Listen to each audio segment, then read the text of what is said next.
बालाघाट में प्रेस वार्ता कर किसान गर्जना संगठन के अध्यक्ष अरविंद चौधरी ने बताया कि भाजपा ने कहा था कि किसानों की आमदनी दोगुनी करने का वादा किया था और पुनः सत्ता पर काबिज हो गए, लेकिन भाजपा आज किसानों से युद्ध लड़ रही है।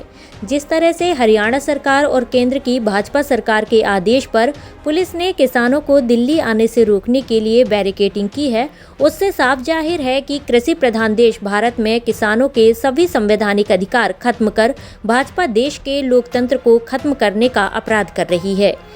इसी के चलते किसान गर्जना संगठन के अध्यक्ष अरविंद चौधरी ने सभी जन संगठनों समूहों से अपील की है कि वह लोकतंत्र को बचाने के लिए किसानों का साथ और सहयोग के लिए आगे आएं।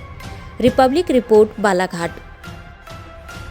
किसान गर्जना संगठन, भारतीय किसान यूनियन, भारतीय संघ, ऐसा हमारा संयुक्त किसान मोर्चे का राष्ट्रीय किसान मजदूर संघ, ऐसा हमारा संयुक्त किसान संगठन का आंदोलन देश में प्रारंभ हुआ है।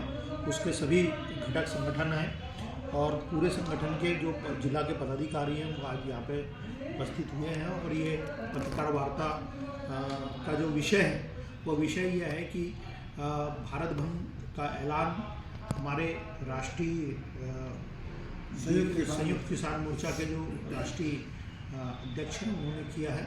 उसको लेकर के आज यहाँ पे हम लोग बैठे हैं। तो ज़िले में जैसे जो संगठन काम कर रहे हैं ये सारे संगठन उसके घटक संगठन हैं। उसको लेकर के केंद्र सरकार ने जिस प्रकार से गारंटी दी थी और माननीय प्रधानमंत्री नरेंद्र मोदी जी ने किसानों को जो अलग अलग अभी चुनाव हुए हर राज्यों में वहाँ पे अलग अलग प्रकार से गारंटियाँ दिया। जैसे मध्य प्रदेश में चुनाव हुआ तो मध्य प्रदेश के चुनाव में उन्होंने कहा कि किसानों को 3100 रुपया प्रति कुंटल धान का समर्थन मूल्य दिया जाएगा, की खरीदी की जाएगी। दूसरी गारंटी दिया उन्होंने कि 2700 रुपये में गेहूँ खरीदा जाएगा। तीसरी गारंटी यहाँ पे आकर के खुद उनके बड़े पदाधिकारी और सीएम रहे शिवराज सिंह चौहान जी ने, उन्होंने भी कहा कि जो बालाघाट जिला है धान उत्पादक जिला है, रबी का क्षेत्र है और रबी के क्षेत्र की धान की खरीदी जो है सोसाइटी के माध्यम से की जाएगी।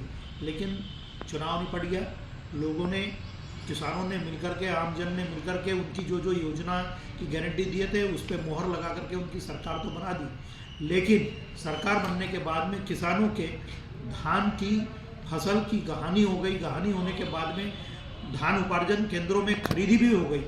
खरीदी होने के बाद में उनके खातों में पैसा भी आ गया, लेकिन अभी तक 3100 रुपया नहीं आया है किसी भी किसान के खाते में।